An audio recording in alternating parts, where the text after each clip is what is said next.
Алла тағала Құранда сені жаратқан Раббыңның атымен оқы деп бұйырады. Демек, жаратушы жаббар иені әуелі танып, білу арқылы, оқу арқылы, түсіну арқылы оған жақынырақ иман келтіру қажеттілігін ұғындырады. Сол үшін әрбір нәрседе білім өте қажетті.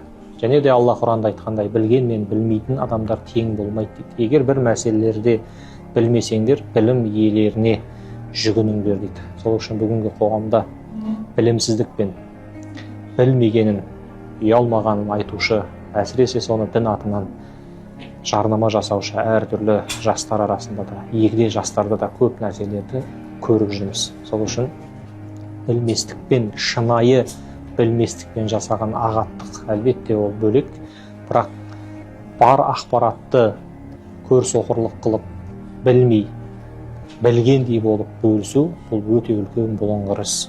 Сол үшін, құрметті бауырлар, білмеген нәрсенің соңына түспе, ізіне ерме деген ұлы ғалымдар әрқашан білуге, білімге, үйренуге талпынғанымыз дұрыс болады.